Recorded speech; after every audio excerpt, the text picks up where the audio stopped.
Alright, this is lesson number 2. We're going to be studying the major scale. First of all, I have to explain that what's most important on a piano is the interval between the notes. The distance between any two notes is what makes it sound the way that it sounds. For instance, you can have a C major chord or you can have an F major chord. What makes them major chords is that the distance between each note in it is the same for any major chord. The distance between the notes are the same.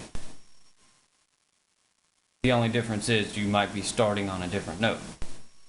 So, this is how we do it.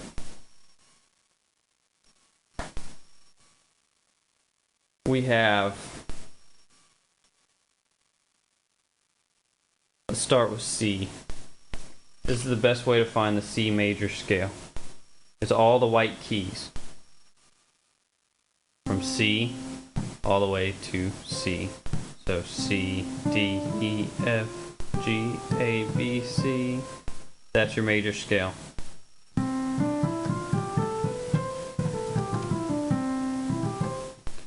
Okay? Now, we'll look at the distance between each note. If you have a pen and a paper, you can write this down.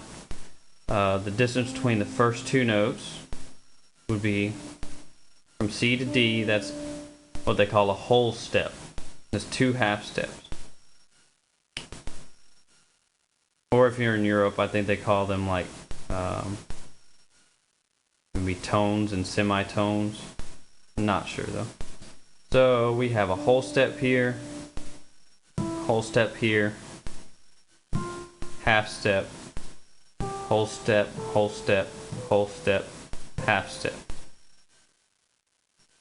So the pattern for the major scale is going to be whole step, half step, whole step, whole step, whole step, half step. Generally, if you see that written in music lessons, it'll say W, W, H, W, W, W, H. Right? So if you want to then use that to figure out, let's say, your G major scale, well, you would start on G, and then you would use that same pattern.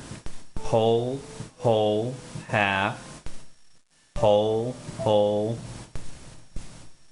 whole, half. So when you get to E, you would actually go up a whole step to F sharp, and then a half to finish it off at G. So then that would give you G major scale, G. Do that with something a little stranger. Let's start with D flat.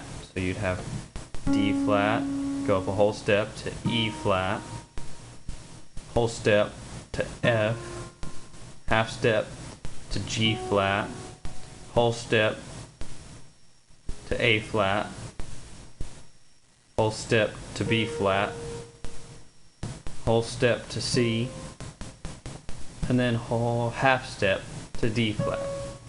So that gives you a D flat scale.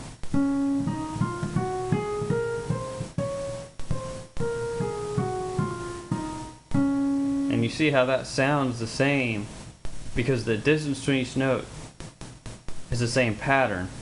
So that sounds similar, very similar, except starting on a different note to, let's say, the G scale, which looks a lot different, but now if you threw a strange note in there, it wouldn't sound right. Obviously, there was a bad note in there. No, that's not it. So,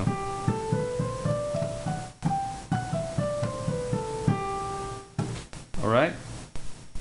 And then all you have to do to find your chord based on that scale is it's the first, the third, and the fifth note